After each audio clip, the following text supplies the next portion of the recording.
Alright guys, today we're switching gears from reptiles to cows and putting on my old cowboy hat. And my hay guy says he wants us to pick up some hay today. So the first thing I'm going to do is uncover this tarp here and see what we have going on for hay. Okay, so I uncovered the trailer and this is what we have left here. I feed these big bales. And I have one partial bale right here, and then one big massive bale right here. And these bales, these weigh about 1,400 pounds a piece. And believe it or not, I go through about one bale a week. So 4 bales last me about a month. And this little bit right here is enough to feed my cows for today. And I'm going to actually put it on this little cart and move it over to the feeder.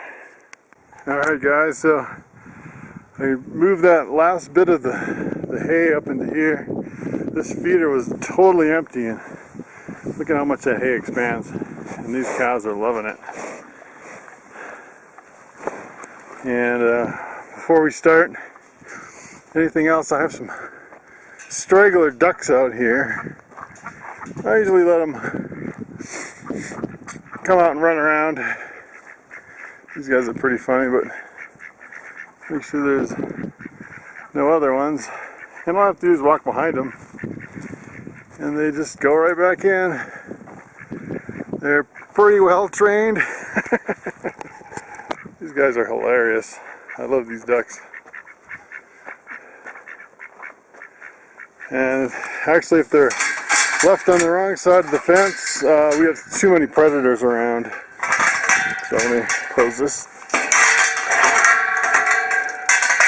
Close the gate up. And the next thing I do is I actually have my cows trained. This is kind of cute.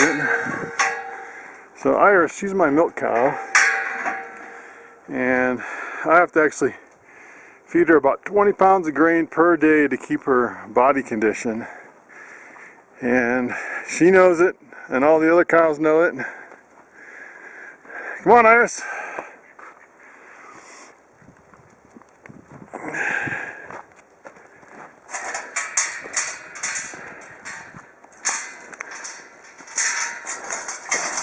Alright, close this in, because once I start feeding her, the other cows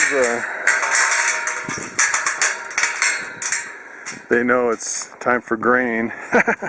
Little baby, she's too young. She won't even know what grain is at this point. I can chase her out or leave her in. And then I always do a little walk over here. If I bring the grain over there, I get trampled by the cows. So I give her a mix of sweet feed and alfalfa pellets. And she loves it. This is kind of a sidetrack from the getting hay today, but I thought it was kind of cool. And she'll try to eat out of my hand if I let her, so I got to kind of lift it up and bring it over. She knows what's coming. She'll even start drooling all over the place sometimes. Alright.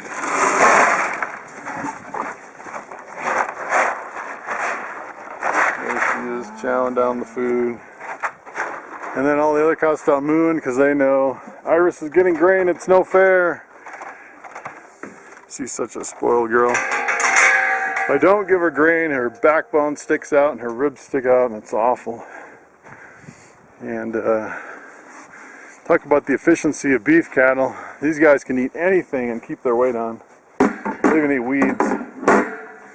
Alright, so back to the hay. At this point, I'm going to get 4 more bales, and I got a 1,400 pound bale on there. And that bale is so heavy, I can push with all my might, and I can't even budge it. So I'll show you how we're going to move it. First thing we're going to do is hook up the truck.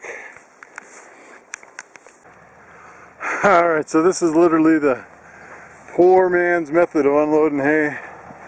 I really don't have a tractor to unload it. So I had to get creative, and I'm running these. These are actually military rappelling lines. They're really strong. And I'm going to try this, and hopefully it'll land on those pallets and we won't fall over.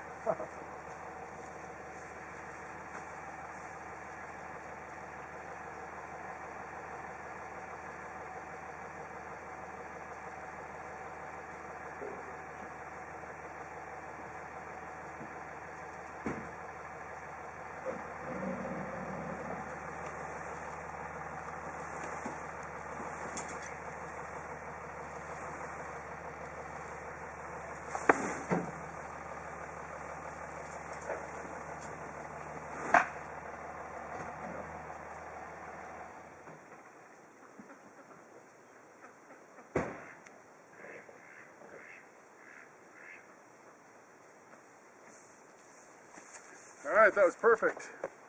Awesome.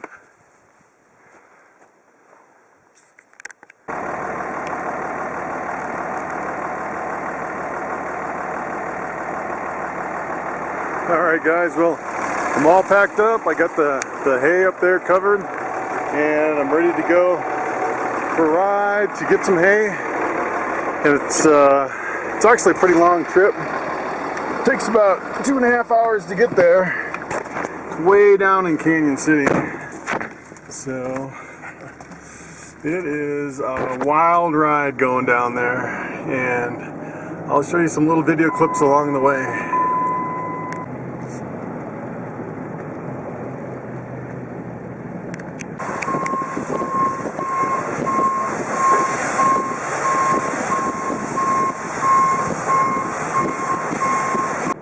Alright, so we are all gassed up.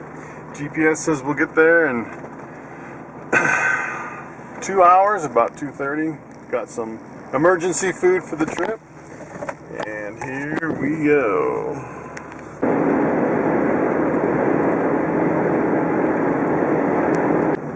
So here is downtown of the town I live in, Bailey, Colorado. And if you blink, you'll miss it. There's a gas station and an Ace Hardware.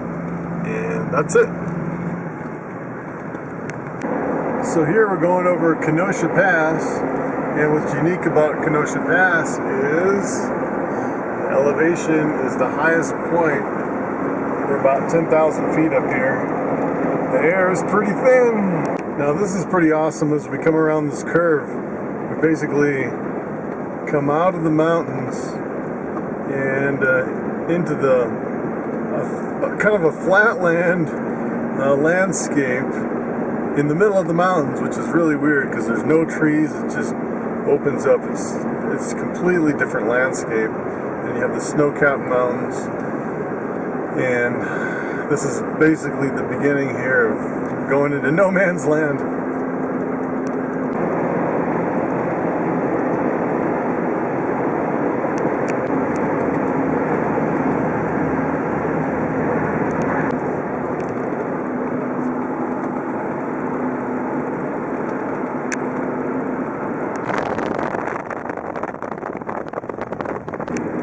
So we're coming up here to Hartselle, Colorado, and this is basically the last point you can get cell service from here on out. We've been driving about an hour and a half, still have about an hour to go. So I always pull over here and just send my hay guy a text and tell him about when I'm going to arrive, so he knows when to expect me, because from here on out the phones don't work at all.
let's see if I can remember the code. Aha! Got it. Now this road's a little crazy. He actually has 18 wheelers coming through here to drop off his hay. And I'm always afraid one of these days I'm going to come head to head with an 18 wheeler and we're not going to have anywhere to go. But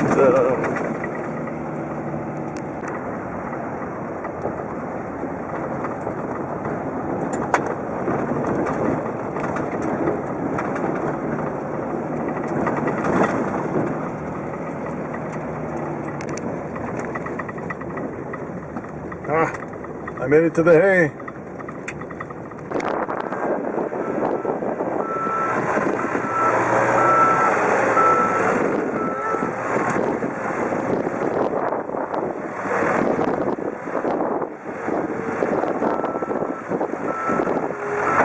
Yeah, flip it. Yeah.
Alright, I'm finally all strapped down and ready to head home. Takes about 2.5 hours to get home again, but this was awesome. It was a really fast way to load it up. And he's down to his last 4 bales. It's pretty amazing. He goes through about 2 semis a week, 2 or 3 semis a week. So this guy's doing a lot of hay. And he lives way up on top of the hill in that house up there. Well, this is interesting. There's cows on the road. Yeah. Oh my.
check this out. I wanted you guys to see this.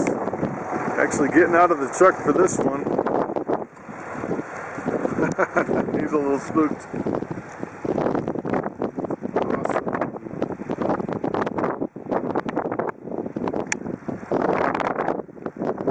It's pretty windy. There's actually two of them out there.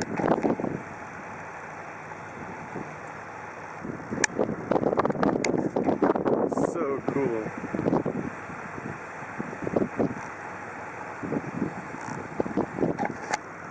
This landscape, this is so desolate. I call this the no man's land. There's no electricity, no phone, no power, no water or sewer, no people, no houses. There's nothing out here. You definitely don't want to get broke down out here. That's actually why I left my truck running. I want to make sure it keeps going. Well, I'm back here in Hartselle, Colorado, and I guess it's kind of my tradition to make a pit stop here at the gas station. I really want to check my tires and my straps and make sure everything's okay for the rest of the trip back.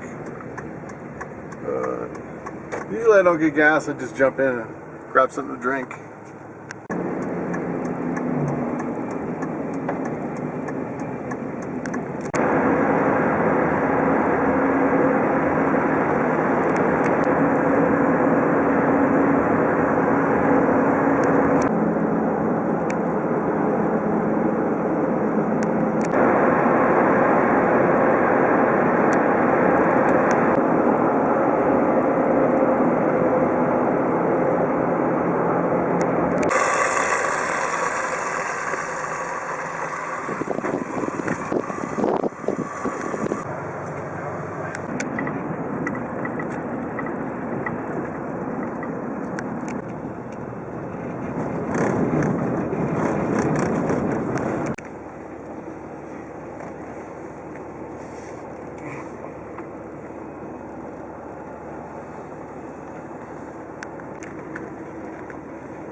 Okay, so we made it home with the hay, and I'm going to put it right here in the barn. But first, I have this old farm truck here that we're going to have to move. It's a pretty cool truck, Dodge Ram 2500, and it's been sitting for a little bit. Let's see, hopefully it'll start right up. Hopefully.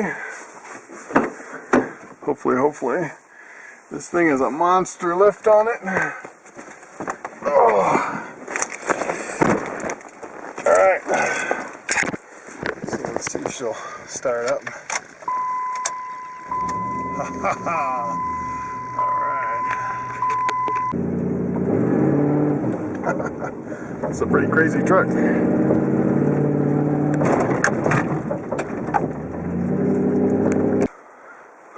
Alright. Move that hay back in the barn.